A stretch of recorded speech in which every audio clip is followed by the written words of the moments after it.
Say goodbye to those doorbuster deals, guys. As the economy continues to strengthen, companies want to eliminate deep discounts. Businesses are also becoming more aware of how deep price cuts can devalue their products and services. But the big question, will shoppers who have become accustomed to an era of deep discounts be able to adjust? Well, here to tell us about all this is founder and CEO of Talmadge Advisors, Liz Dunn. Liz, I got to tell you, I'm not a big shopper. Of course, my wife is, but I was just at Lord & Taylor the other day, and they have this friends and family discount of about 25%. And that doesn't include other discounts that go in there to kind of sweeten the pot. So they're still having it. Right. So 25% is actually not that bad. It's a friends and family. That's a popular tool that retailers use. But what we're hearing is a lot of the retailers say, you know, discounts have gone to 50, 60, 70% off, and that's just unsustainable. They can't make money.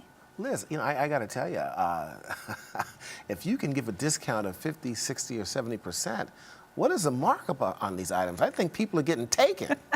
Well, that's part of the problem is they can't afford to do it. Once you get past the 50% mark, a lot of retailers aren't making money.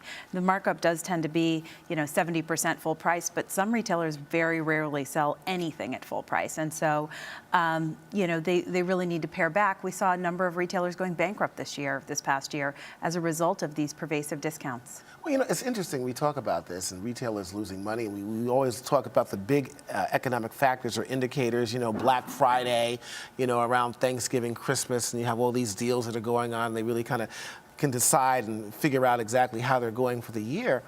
Here's the thing, Liz. I go shopping sometimes with my wife. I go to these large malls every now and then for a surgical strike, as any manly man would do.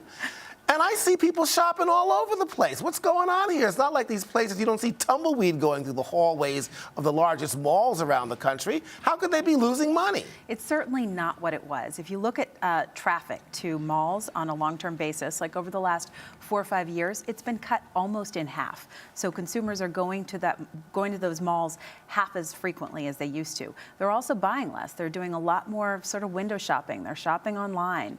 They're researching online to make sure that they can get the best prices. And so while there still seems to be a lot of activity, it's actually not showing up at the register as much as it used to. They're still spending on other things, restaurants, travel. Okay, that's you know, consumers are much more focused on experiences and less on things. Well, I guess my wife and her friends haven't gotten the memo yet, because they're still shopping like crazy. Well, I can't, you know, it's just ridiculous. Take her on vacation. Well, you do that too, but I mean, my pockets are only but so deep themselves. Let me ask you a question. If the consumers are not benefiting from the discounts, what brands would be benefiting the most from these discounts?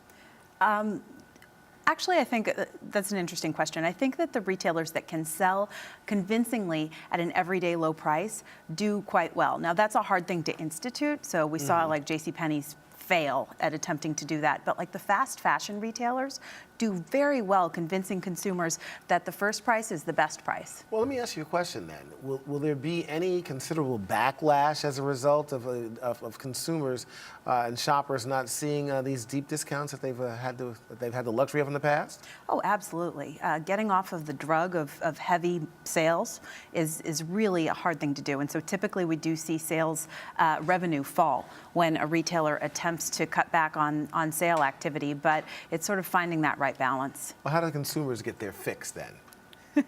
I think that the educated consumer is getting the best deal. So they're on their phones, you know, figuring out the best deal while they're in the mall. Even they're looking at for these sale emails to figure out who's offering the best sale. But you really have to be fairly discerning and do your research before you head to the stores. Okay, so they're going to send all their PR people and psychologists and do like Sims that our educated consumer is our best customer. Exactly.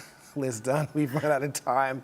My wife is going to be in mourning, but thank you so much. Thanks for having me. Okay. Next, how women of color are shaking up the small screen and why Hollywood is taking notice. And you're watching Arise Exchange. Yep.